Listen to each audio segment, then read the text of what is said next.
L'envers. C'est l'envers du décor.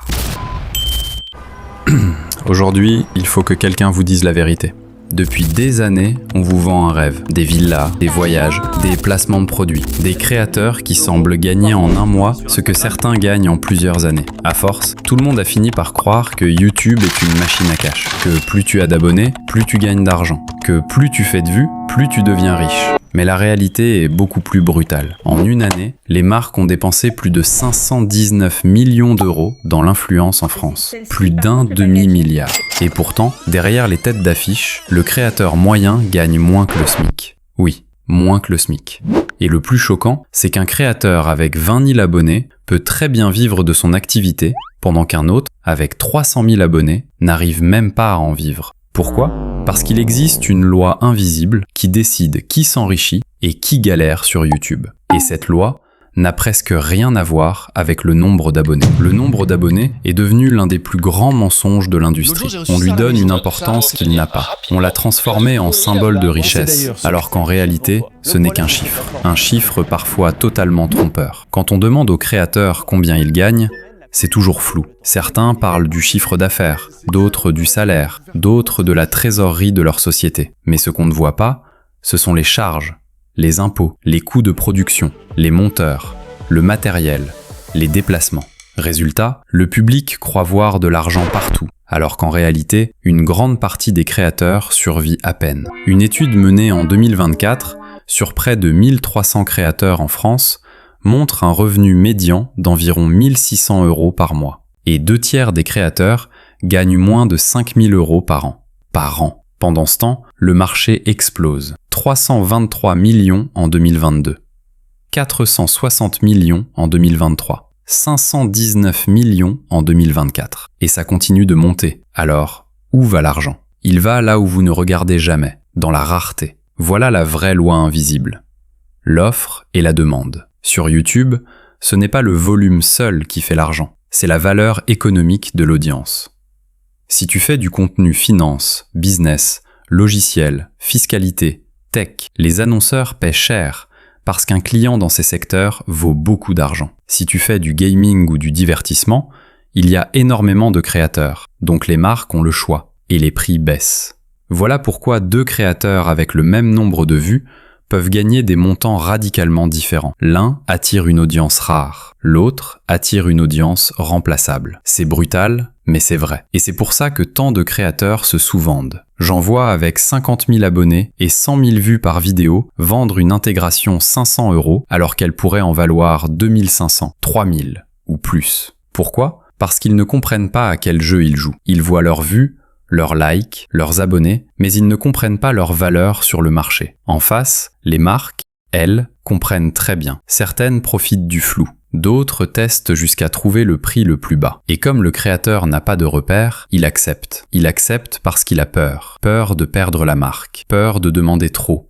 Peur de ne rien avoir après. Et petit à petit, il détruit sa propre valeur. Pire encore, il tire les prix vers le bas pour tous les autres. Il faut aussi comprendre que toutes les marques ne jouent pas au même jeu. Certaines veulent être partout. Elles veulent saturer l'espace, devenir le premier nom auquel tu penses quand tu as un besoin. D'autres veulent toucher une niche très précise. Et d'autres cherchent seulement de la visibilité et de l'image.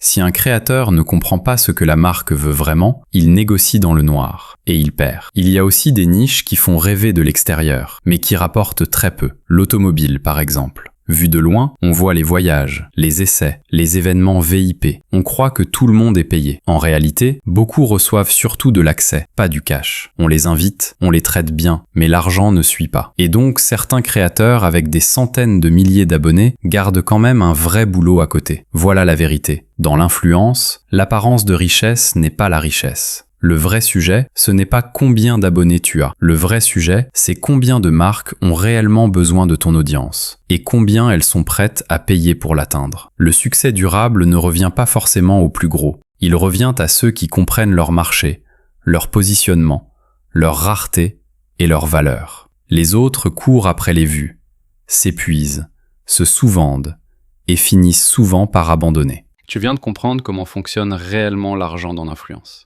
Mais il y a une chose encore plus dangereuse que de ne pas comprendre le marché, c'est de croire que tout va bien, alors que tu es en train de détruire ta propre valeur sans t'en rendre compte. Et le pire, c'est que ça arrive tous les jours. Des créateurs qui explosent en visibilité, mais qui ruinent leur valeur économique en quelques décisions. Pas parce qu'ils sont mauvais, pas parce qu'ils ne travaillent pas, mais parce qu'ils ne comprennent pas le jeu auquel ils jouent. Laisse-moi te donner quelques exemples très concrets. Le premier est probablement le plus choquant. Des créateurs TikTok qui explosent à plusieurs millions d'abonnés. Des vidéos qui font 500 000, 1 million, parfois 3 millions de vues, et qui vendent leurs vidéos sponsorisées 50 ou 100 euros. Oui, 50 euros. Pourquoi ? Parce qu'ils pensent que c'est déjà énorme. Parce qu'ils n'ont jamais vu les prix du marché. Parce qu'aucune marque ne leur dira qu'ils pourraient vendre 3 000, 5 000 ou parfois 8 000 euros la même vidéo. Résultat, pendant des mois, parfois des années, ils bradent leur influence. Et une fois que le marché les a identifiés comme créateurs pas chers, il devient presque impossible de remonter les prix. Deuxième erreur, extrêmement répandue, la saturation de sponsors. Certains créateurs, surtout dans le gaming ou le divertissement, acceptent trop de placements produits. Une vidéo sponsorisée, puis 2, puis 3, puis presque chaque contenu devient une publicité. Au début, ça rapporte, mais rapidement, quelque chose se casse. La confiance de l'audience. Les gens cliquent moins, les gens achètent moins, les conversions chutent, et les marques commencent à dire « ce créateur ne convertit plus ». À partir de là, sa valeur sur le marché s'effondre. Troisième erreur, beaucoup plus discrète mais tout aussi destructrice. Accepter des collaborations gratuites. Dans certaines niches comme la beauté, le lifestyle ou la mode, énormément de créateurs acceptent des produits gratuits en échange de visibilité. Au début, ça semble normal.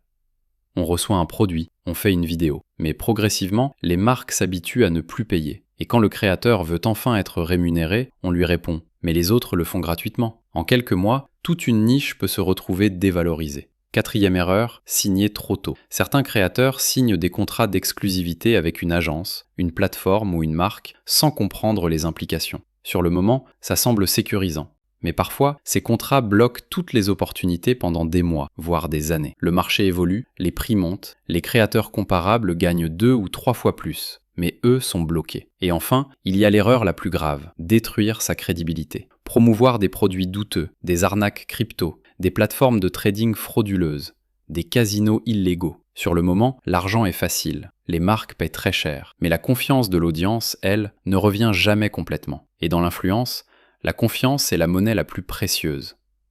Quand elle disparaît, tout le reste finit par suivre. Si je te raconte tout ça, ce n'est pas pour te décourager, c'est exactement l'inverse.